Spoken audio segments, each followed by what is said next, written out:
मुलतवी कर दिया गया। बैरिस्टर गौहर का कहना है कि जलसा अब 8 सितंबर को होगा, जबकि पाकिस्तान तहरीक इंसाफ की सियासी कमेटी और कोर कमेटी जलसा मनसूखी के फैसले से लाइल्म है। ऑपोजिशन इत्तेहाद तहरीक तहफ़्फ़ुज़ आईन पाकिस्तान की जमातों से भी कोई मुशावरत नहीं हुई। हैदर शराजी नुमाइंदा जियो न्यूज़ हमारे साथ मौजूद हैं, जानेंगे हैदर, पाकिस्तान तहरीक इंसाफ की सियासी कमेटी और कोर कमेटी जलसा मनसूखी के फैसले से लाइल्म है? जी, ये फैसला जिस तरह किया गया इस हवाले से पीटीआई की कोर कमेटी और सियासी कमेटी से हमारे चंद रहनुमाओं से गुफ्तगू हुई है। उनका ये कहना है कि उनसे मशवरे के बगैर ही ये फैसला किया गया। दूसरा ये कि तहरीक तहफ़्फ़ुज़ आईन पाकिस्तान के सीनियर क़यादत बशमूल उनके इत्तेहादी जमातें जो हैं उनके रहनुमाओं के साथ भी किसी किस्म की कोई मुशावरत नहीं हुई और ना ही मुशावरत के बगैर ही कोई ऐलान किया गया। इस हवाले से उनका ये कहना है कि इस सिलसिले में मुशावरत की जानी चाहिए थी, जबकि MWM के सरबराह अल्लामा नासिर अब्बास जो है वो मुल्क से बाहर जाना चाहते थे, लेकिन जलसे की वजह से वो ना जा सके। महमूद खान अचकज़ई और दीगर रहनुमा जो हैं वो जलसे की वजह से यहाँ अपनी मसरूफियात तर्क करके मौजूद थे, लेकिन उनसे इस सिलसिले में कोई मुशावरत ना हुई और अचानक ऐलान कर दिया गया, जिसकी वजह से मेंबरान कोर कमेटी और सियासी कमेटी के मेंबरान को भी के सामने भी ये सवाल सामने आया है कि ये फैसला कैसे हुआ। और इस हवाले से पार्टी की सीनियर क़यादत से अब सवाल किया जा रहा है कि उनके मामलात को हल किया जाए, तहफ़्फ़ुज़ात को दूर किया जाए। जबकि दूसरी जानिब तहरीक तहफ़्फ़ुज़ आईन पाकिस्तान के सरबराह महमूद खान अचकज़ई ने एक अपोजिशन इत्तेहाद की मीटिंग बुला ली है। जी ठीक है हैदर, आप इस बारे में हमें अपडेट करें। और इस्लामाबाद में आज होने वाले PTI के जलसे की मनसूखी के बावजूद कुछ रास्ते बंद होने की वजह से ट्रैफिक दबाव का शिकार है। इसकी तफसील भी हैदर शराजी से जानते हैं। जी, पाकिस्तान तहरीक इंसाफ ने जलसे की मनसूखी का ऐलान कर दिया है, लेकिन इस्लामाबाद की मुख्तलिफ शाहराहों पर ट्रैफिक का दबाव भी नज़र आ रहा है। इस्लामाबाद एक्सप्रेस वे, इसके अलावा कश्मीर हाईवे, ये ट्रैफिक के लिए खुली है। जबकि अगर रेड जोन की बात कीजिए तो रेड जोन दाखिल होने वाले रास्तों में सिर्फ मारगला रोड वाला रास्ता खोला गया है। इसके अलावा अयूब चौक, डी चौक, नादरा चौक और सरीना चौक पर कंटेनर नस्ब किए गए हैं और रेड जोन जाने वाले रास्ते को सील किया गया है, बंद किया गया है। डी चौक पर पुलिस की भारी नफरी तैनात है। इसके अलावा इस्लामाबाद की जो फैज़ाबाद का मुकाम है, जो इस्लामाबाद और रावलपिंडी को मिलाता है, यहाँ पर कंटेनर रखे गए हैं और वहाँ पर भी शाहरा को मरी रोड की तरफ से बंद किया गया है, जिसकी वजह से ट्रैफिक का दबाव हमें नज़र आ रहा है। जी, शेर अफजल मरवत की पुलिस के साथ हाथापाई की वीडियो मंजर आम पर आ गई है। वीडियो में शेर अफजल मरवत खुद को गिरफ्तार करने के लिए पुलिस को इसरार करते रहे। वीडियो में देखा जा सकता है कि शेर अफजल मरवत ने एहलकार की वर्दी फाड़ दी। अयाज अकबर यूसुफजई हमारे साथ लाइन पर मौजूद हैं, उनसे मजीद बात करेंगे। अयाज, क्या पता चला है मजीद? देखिए जी, आज जैसे कि आपको मालूम है पाकिस्तान तहरीक इंसाफ का तनोन में जलसा होना था और जलसे के बाद जो है वो शेर अफजल मरवत की गिरफ्तारी की खबर सामने आई थी। ये दो फुटेजेस हैं। एक फुटेज जिसमें शेर अफजल मरवत खुद पुलिस की गाड़ी में बैठते हैं और आगे जाके उतर जाते हैं और खुद ही ट्वीट करते हैं कि मुझे पुलिस ने गिरफ्तार किया, जिस पर इस्लामाबाद पुलिस ने मुकम्मल तौर पर डिनाई किया कि हमने शेर अफजल मरवत को गिरफ्तार नहीं किया। उसके बाद दोबारा शेर अफजल मरवत जो है वो इस्लामाबाद पुलिस के साथ हाथापाई करते हैं। उनकी फुटेज सामने आ गई है कि मुझे गिरफ्तार करें। इस्लामाबाद पुलिस के एहलकार उनको बार बार कह रहे हैं कि हम आपको गिरफ्तार नहीं कर सकते, आप जाएं यहाँ से, लेकिन वो इसरार ये करते रहे कि मुझे गिरफ्तार किया जाए और फौरी तौर पर जो है वो मुझे शिफ्ट किया जाए, जहां पर आपने जो है वो लेके जाना है, मुझे लेके जाएं।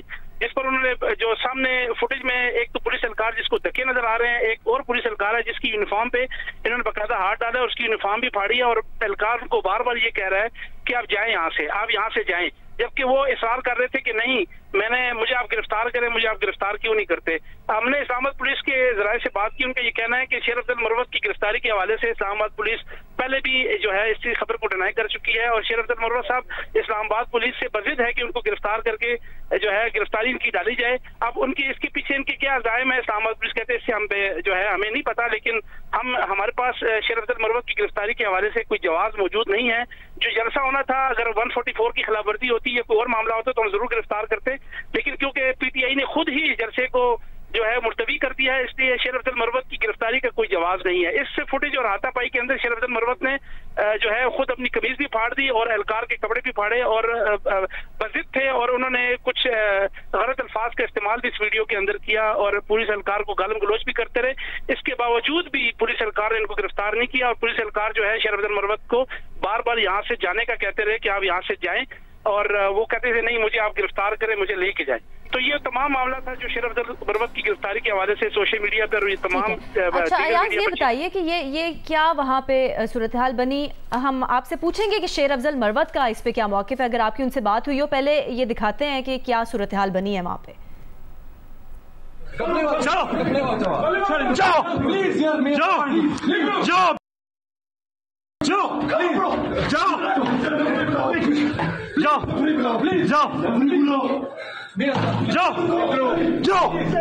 वीडियो में देखा जा सकता है शेर अफजल मरवत की पुलिस के साथ हाथापाई की वीडियो मंजर आम पर आई है। इसकी डिटेल्स हमसे शेयर करें अयाज पुलिस से। अयाज, शेर अफजल मरवत का इस मुतालिक कोई मौक़िफ़ सामने आया है, उनसे आपकी बात हुई है?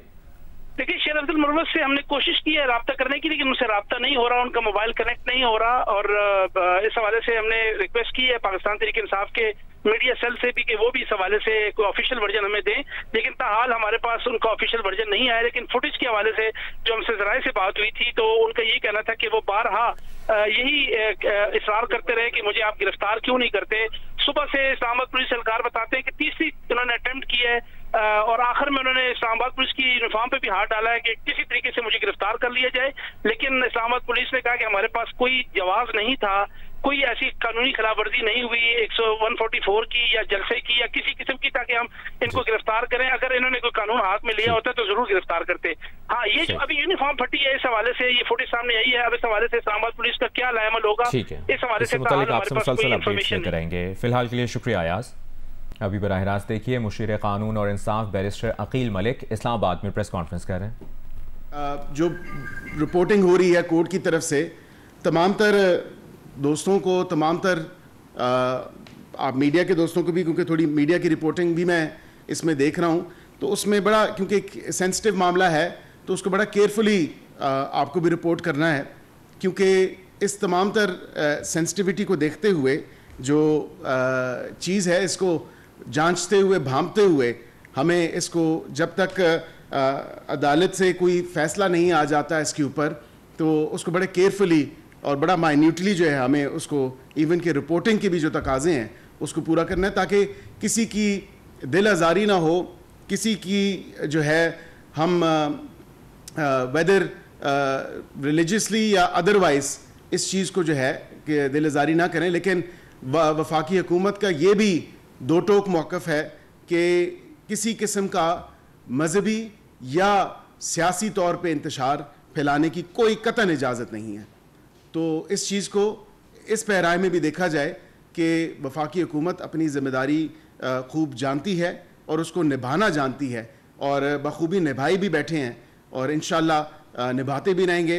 आखिर में सिर्फ यही कहूँगा कि ये वाज़ेह हिदायत जो वज़ीर आज़म पाकिस्तान ने जारी किए हैं, ये कौम के अवाम के सामने रखना ज़रूरी था कि अल्हम्दुलिल्लाह जो उलमाए कराम को भी, जिसमें कुछ सियासी रहनुमा भी हैं, मिसाल के तौर पे मौलाना फजल रहमान साहब भी थे, वहाँ पे मुफ्ती तकी उस्मानी भी और दीगर उलमा जिनका मैं नाम नहीं भी ले सका, उन तमाम की जो एक वैल्यूबल आरा है उससे इंशाअल्लाह सुप्रीम कोर्ट भी और पाकिस्तानी अवाम भी और तमाम तर मुसलमान भी इंशाअल्लाह उससे मुस्तफ़ीद होंगे।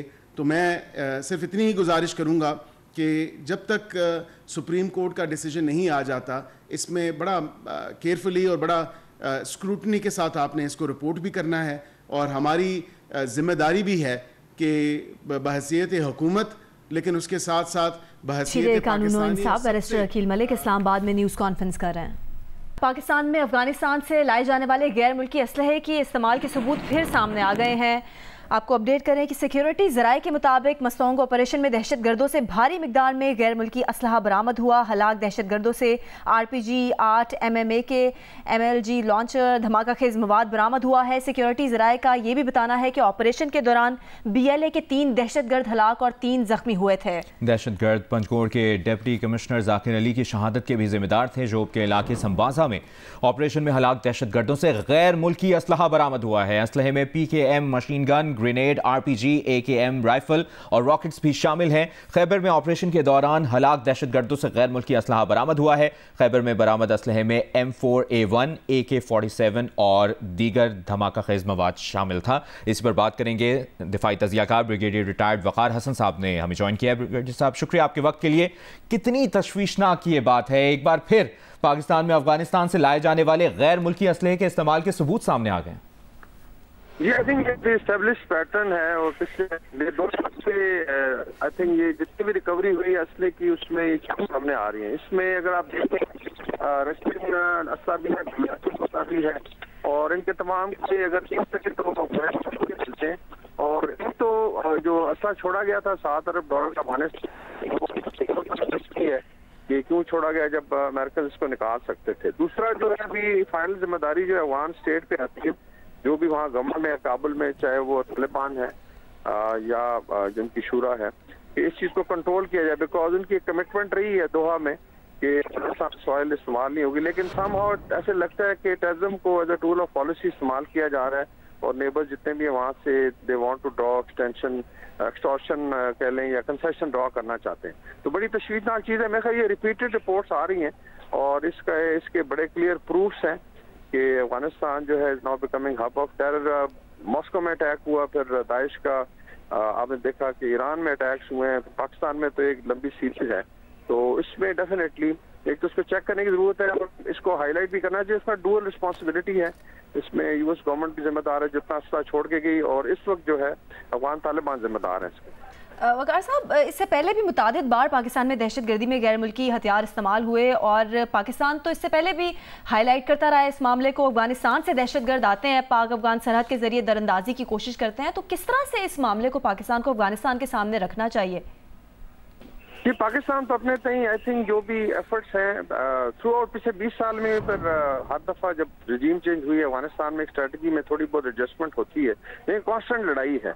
बाकी अज़्म इस्तेकाम में आपने देखा कि एक काइनेटिक एक्शन है जिसपे काफ़ी एतराज़ रहा कुछ पॉलिटिकल पार्टीज का, वो चलता रहेगा intelligence based operation without disturbing the general population.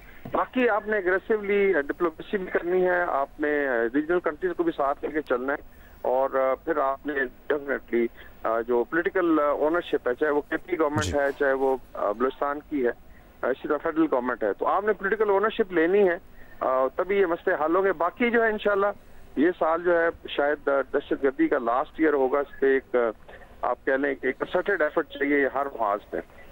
सही। ब्रिगेडियर रिटायर्ड वकार हसन साहब, आपने जियो न्यूज़ को वक्त दिया, बहुत बहुत शुक्रिया आपका।